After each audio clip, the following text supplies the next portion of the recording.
त्रिज्या है, ठीक है। तो देखिए अब यहाँ पर ना R2 जो त्रिज्या होगी R1 से बड़ी होगी, तो यहाँ पे ना R2 जो त्रिज्या है बड़े वाले वृत्त के बाहर जो वृत्त है इसकी त्रिज्या बड़ी है, यहाँ पे R1 की छोटी है। बस इसी बात को यहाँ पर हम लोग लिख देते हैं, R2 बड़ा है और R1 यहाँ पे छोटा है ना। बड़े जो बाहर वाला वृत्त है इसकी त्रिज्या बड़ी है, जो अंतर वृत्त बना है इसकी त्रिज्या छोटी है। बस यही हमने बात लिख दिया। चलिए आ जाते हैं आगे।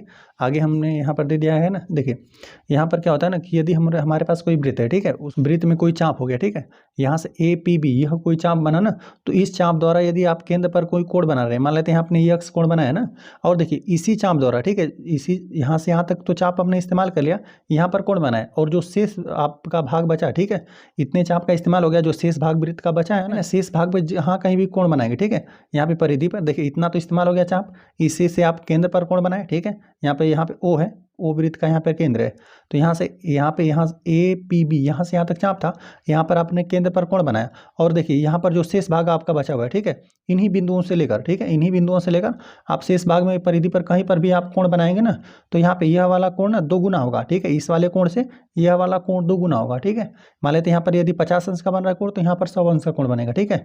यदि यहाँ पर 25 अंश का बनेगा तो यहाँ पर 50 अंश का बनेगा, ठीक है, हमेशा यह वाला कोण 2 गुना रहेगा, ठीक है।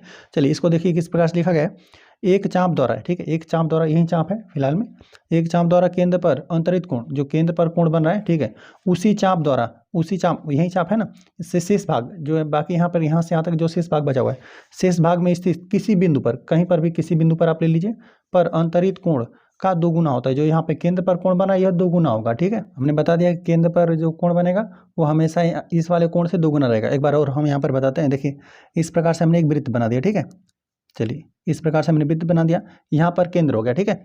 अब केंद्र हो गया तो यहाँ से यहाँ तक चलिए हम चाप इस्तेमाल कर लेते हैं, ठीक है, यहाँ से यहाँ तक मान लेते हैं कि चाप का हमने इस्तेमाल कर लिया, ठीक है, और इसके साथ गए और यहाँ पे कोण पर, केंद्र पर जो भी आप कोण बना रहे हैं, ठीक है, यहाँ पे मान लेते हैं, चलिए मानने के लिए हम लोग कुछ भी कोण मान लेते हैं, चलिए मान लेते हैं 100 ही अंश का कोण बन गया, ठीक है, 100 अंश का कोण बन गया ना। तो देखिए अब यहाँ पे इस चाप द्वारा ना, अब देख रहे हैं कि यहाँ पर शेष भाग अभी वृत्त का परिधि का यहाँ से यहाँ तक बचा हुआ है, ठीक है, यहाँ से यहाँ तक भाग बचा हुआ है ना, तो यहाँ पर आप कहीं पर भी कोण बनाइए, ठीक है, यहाँ पर भी कहीं पर भी आप कोण बना सकते हैं। तो चलिए हम लोग यहीं पे कोण बना देते हैं। तो यहाँ पर यदि हम कोण बनाएंगे इस प्रकार से ना, इन्हीं बिंदुओं का इस्तेमाल करते हुए, A और B इन्हीं बिंदुओं का, तो यहाँ पर इस्तेमाल करते हुए हमने कोण बनाया ना, तो यह वाला कोण क्या बनेगा, यहाँ पे यह वाला कोण हमेशा 2 गुना रहेगा और यह वाला इसका आधा रहेगा, 100 का आधा कितना, यह 50 अंश बनेगा, ठीक है। इस प्रकार से इसको भी हमने समझ लिया। चलिए अगली पॉइंट हमने लिख दिया, एक ही वृत्तखंड के कोण या एक ही चाप के अंतर्गत कोण समान होते हैं, ठीक है। इसका मतलब ये है ना कि यहाँ पर देखिए एक ही वृत्तखंड, देखिए यहाँ पर देख AOB एक यह वृत्तखंड बना और देखिए यहाँ इससे ऊपर एक दीर्घ वृत्तखंड बन रहा है और नीचे लघु वृत्तखंड बन रहा है, ठीक है।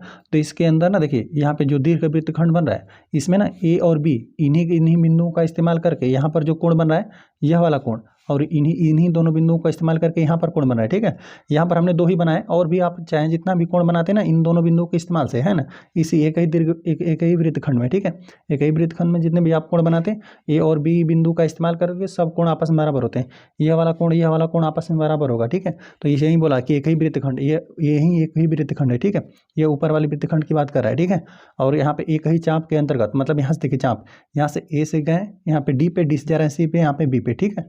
तो यहाँ पे एक ही चाप के अंतर्गत ही ये दोनों कोण बने हुए हैं।